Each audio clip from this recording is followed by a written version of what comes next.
উজানের ঢল ও বৃষ্টিতে তিস্তা সহ বেশ কয়েকটি নদ নদীর পানি বাড়ছে। এর মধ্যে 4 জেলায় নদী তীরের নিচু এলাকা ও চরাঞ্চল তলিয়ে 70,000 মানুষ পানিবন্দী। কুড়িগ্রামে নদী ভাঙন শুরু হওয়ায় ঝুঁকির মুখে বাড়িঘর, ফসলি জমি ও বেশ কয়েকটি স্কুল। সার্বিক পরিস্থিতি জানাতে এবার রংপুর ও লালমনিরহাট থেকে যুক্ত হয়েছেন সহকর্মীরা। শুরুতে রংপুর থেকে জানাবেন সহকর্মী নজরুল ইসলাম। নজরুল, নদ নদীর পানি বাড়ায় দুর্ভোগের কি চিত্র দেখছেন? প্রশাসনের প্রস্তুতি কেমন দেখছেন? আপনি অবশ্যই নিশ্চয়ই দেখতে পাচ্ছেন যে আমি যে জায়গাটা দাঁড়িয়েছি ইসলি গ্রাম। আপনি নিশ্চয়ই দেখছেন পিছিয়ে যে দুর্ভোগের যদি একটু চিত্র দেখায়, আমি এইসব বাড়িঘর কিন্তু এখন পানিতে থই থই করছে, অর্থাৎ তলিয়ে গেছে।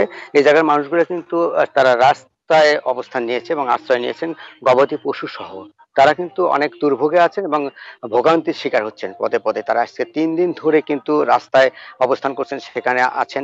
তাদের দাবিটা হচ্ছে যে শুধু মহাপরিকল্পনা বাস্তবায়ন না হওয়ার কারণেই তাদের এই দুর্ভোগ পোহাইতে হচ্ছে, অর্থাৎ তিস্তার পানি আস্তে আস্তে বেড়ে যাচ্ছে। আপনি জানেন যে এখন কিন্তু তিস্তা কাউনিয়া পয়েন্টের পানি কিন্তু বিপদ সীমার 32 সেন্টিমিটার উপর দিয়ে কিন্তু প্রবাহিত হচ্ছে, মানে আস্তে আস্তে কিন্তু বেড়ে যাচ্ছে। অর্থাৎ যখন ডালিয়ার পানি কমে যায় ওই সময় কিন্তু রংপুরের তিস্তায় অর্থাৎ কাউনিয়ার পানি কিন্তু বেড়ে গিয়ে কিন্তু এখন 3 সেন্টিমিটার কিন্তু বেড়ে গেছে। অর্থাৎ সকালেই ছিল কিন্তু অর্থাৎ 29 সেন্টিমিটার, এখন সেটি 32 সেন্টিমিটার কিন্তু বেড়ে গেছে। তার মানে হচ্ছে আস্তে আস্তে কিন্তু বেড়ে যাচ্ছে। বেড়ে যাওয়ার ফলে কিন্তু অনেকগুলো গ্রাম কিন্তু পানিবন্দী হয়ে পড়ছে। আমি যদি বলি যে এই 3 উপজেলায় প্রায় 20,000 মানুষ কিন্তু পানিবন্দী রয়েছে। আর যদি বলি যে রংপুর বিভাগের 4 জেলায় কিন্তু আমরা যেটা তথ্য অনুযায়ী, পানি উন্নয়ন বোর্ডের তথ্য অনুযায়ী এবং বিভিন্ন তথ্য অনুযায়ী প্রায় লক্ষাধিক মানুষ কিন্তু এখন পানিবন্দী হয়ে পড়ছে। তাদের দাবিটা হচ্ছে যে শুধু একটাই কারণ হচ্ছে যে বেড়িবাঁধের যে চিত্রটি, এটি কিন্তু অনেকদিন ধরে মানুষ কিন্তু মানববন্ধন বিক্ষোভ করার পরে সেটি কিন্তু সমাধান হয়নি। না হওয়ার কারণেই তাদের এই ভোগান্তি হচ্ছে, বিভিন্ন জেলাতে ভোগান্তি হচ্ছে,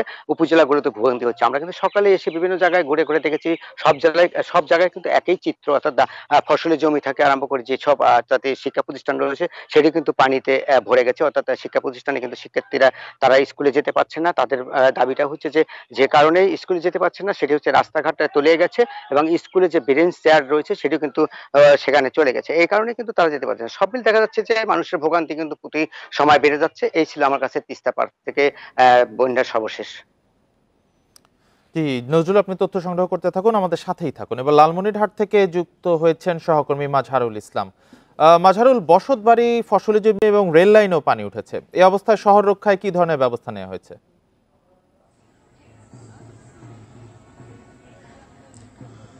আসলে পানি উন্নয়ন বোর্ড থেকে যেটা বলা হচ্ছে যে যেহেতু শহর রক্ষা বলেন আর আপনার যে নদীর তীরবর্তী এলাকা যেগুলি আছে বা বেড়িবাঁধ যেগুলি রয়েছে এই সমস্ত প্রকল্পের জন্য কিন্তু তারা একটু প্রকল্প দাখিল করেছে মন্ত্রণালয়ে এবং এই মন্ত্রণালয়ে তারা অনুমোদন পেলে তারা এই প্রকল্পগুলি বাস্তবায়ন করতে পারবেন। আরেকটি কথা না বললে নয়, একটু আগে আমার রংপুর প্রতিনিধি যে কথাগুলো বলছিলেন যে তিস্তা নদীর মহাপরিকল্পনা, আসলে তিস্তা নদীর মহাপরিকল্পনা বাস্তবায়ন না হওয়ার কারণে কিন্তু প্রতি বছর লালমনিরহাটের যে তিস্তা পাড়ের মানুষ রয়েছে, লক্ষ লক্ষ পরিবার রয়েছে, এই সমস্ত পরিবার কিন্তু তারা প্রতি বছর এই সময় দুর্ভোগের শিকার হচ্ছে এবং গত 3 দিন থেকে যে ভারী বর্ষণ এবং উজান থেকে পাহাড়ি ঢলের কারণে কিন্তু লালমনিরহাটের হাতীবান্ধা, পাটগ্রাম, কালীগঞ্জ, আদিতমারি এবং লালমনিরহাট সদর উপজেলার প্রায় 80,000 মানুষ পানিবন্দী অবস্থায় রয়েছে এবং তারা দুর্ভোগের শিকার হচ্ছেন এবং বিশেষ করে নারী পুরুষ যা বৃদ্ধ যারা রয়েছেন তারা বিশেষ করে তারা দুর্ভোগের শিকার হচ্ছে এবং বাড়ি। আমি যদি একটি জিনিস দেখাই সেটা হচ্ছে আমার পাশের যে পরিবারটি দেখতে পাচ্ছেন সেটা হচ্ছে এটি হচ্ছে লালমনিরহাটের তিস্তা গোকুন্ডা ইউনিয়নের লালমনিরহাট সদর উপজেলার একটি পরিবার। এই পরিবারগুলো কিন্তু পানিবন্দী অবস্থায় রয়েছে গত 2 দিন ধরে এবং তারা এখানে রান্না বান্না করে খেতে পাচ্ছে না এবং তারা অন্যের বাড়িতে আশ্রয় নিচ্ছে বা অন্যের আত্মীয় স্বজনের বাড়িতে আশ্রয় নিয়েছে। আর একটি জিনিস সেটা হচ্ছে আমি যেখানে দাঁড়িয়েছি এটি একটি পাকা রাস্তা এবং দুই পাশে কিন্তু পানি ভরে গেছে এবং যে কোনো মুহূর্তে যেহেতু লালমনিরহাটের ডালিয়া পয়েন্টে পানি কমতে শুরু করলেও কিন্তু এখানে রংপুরের যে কাউনিয়া পয়েন্ট রয়েছে এখানে বিপদসীমার 33 সেন্টিমিটার উপর দিয়ে পানি প্রবাহিত হচ্ছে।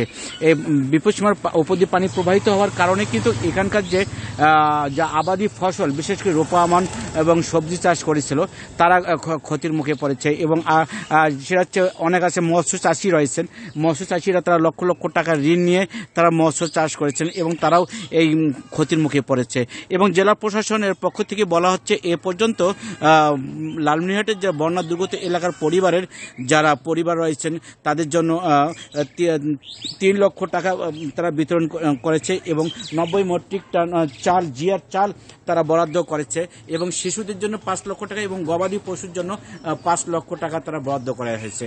এবং পানি উন্নয়ন বোর্ডের পক্ষ থেকে কিন্তু আমি ইতিপূর্বে যেটা বলেছিলাম তারা স্থানীয় জনপ্রতিনিধিদেরকে সতর্ক অবস্থায় রেখেছে যাতে বন্যার পানি নেমে যাওয়ার কারণে যাতে কোনো ক্ষয়ক্ষতি হতে না পারে এবং জিও ব্যাগ এবং বাস তারা প্রস্তুত করে রেখেছে। এই ছিল আমার কাছে সর্বশেষ। রংপুর ও লালমনিরহাট থেকে সর্বশেষ পরিস্থিতি জানাচ্ছিলেন আমাদের সহকর্মীরা।